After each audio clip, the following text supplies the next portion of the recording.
The Help Hospitalized Veterans charity based near Hemet has been collecting donations for more than 30 years. Now the charity has agreed to pay nearly $2.5 million and ban its leaders from future charity work to settle a lawsuit filed by the state alleging misuse of funds.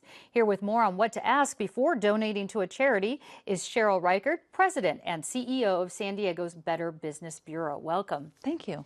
Now, Cheryl, a recent investigation report by the Carnegie Night News 21 journalism program found tens of millions of dollars donated to veterans charities over the last decade have been misused, spent on expensive things like homes and excessive salaries. Aren't there laws that require charities to report their spending?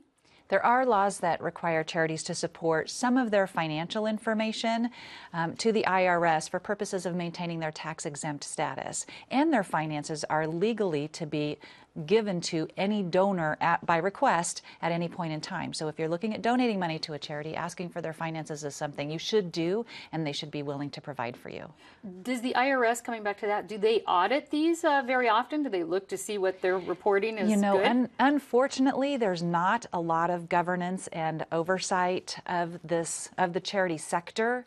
And in order for the IRS to do an investigation, a trigger is really required. A news report would be a trigger. An employee might report misgivings in an organization. So it's not something that happens very often. How does the Better Business Bureau here basically rate veterans charities? Well, we do evaluate charities on criteria different from businesses, and we don't give them an A+ to F scale, but we look at their governance, we look at finances, we look at their fundraising efforts, and we look at the effectiveness of their programs. This requires the charity to provide a lot of information to us in order to be able to give you the information on each of those components. So unfortunately, we've got some charities that are reluctant to provide the information. I'd be concerned about those, but you yourself can go online and look at all of the different areas and how a charity is behaving. If you go online at the BBB and you look for a charity and it doesn't have information about it, is that a flag?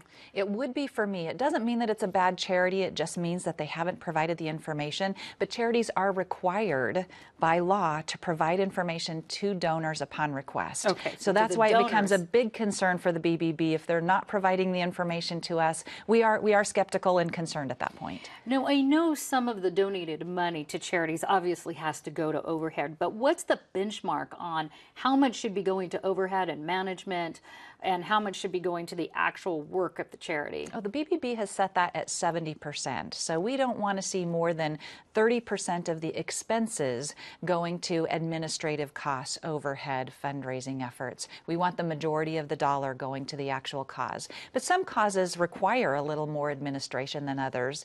And so comparing whoever you're wanting to give to, what the cause is, comparing veterans charities with other veterans charities is a good way to see that your dollar is getting used wisely. Yeah, and in this investigative report, you could see where the money was being spent. And one in particular, based out of Florida, there was only less than 9% of the actual donated dollar, 9 cents on every dollar, was actually going to what they said they were going to the veterans. Does that surprise you?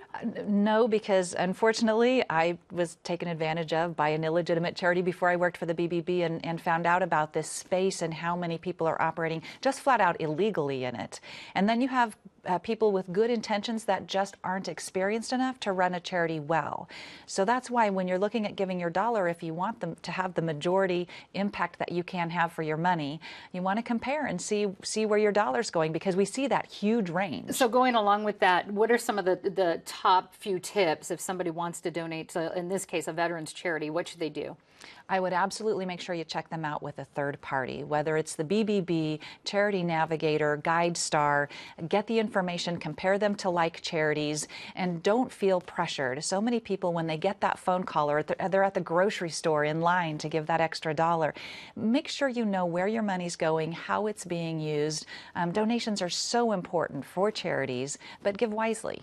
All right. And do you get many inquiries that are as far as people that are concerned over for the legitimacy of certain charities? Well, unfortunately, it's not like when you buy a television set and it breaks in the first week. You often people don't follow up on their money to see that it's being used appropriately. So we get inquiries only in the context of people going online and checking out the report on the Trying website. to find out information. Yeah. Well, I want to let people know that they can see that whole investigative report and the rankings on veterans charities and links to those organizations you just named on our website, kpbs.org. Excellent. Better Business Bureau. Cheryl Reichter, thanks so much. Thank you.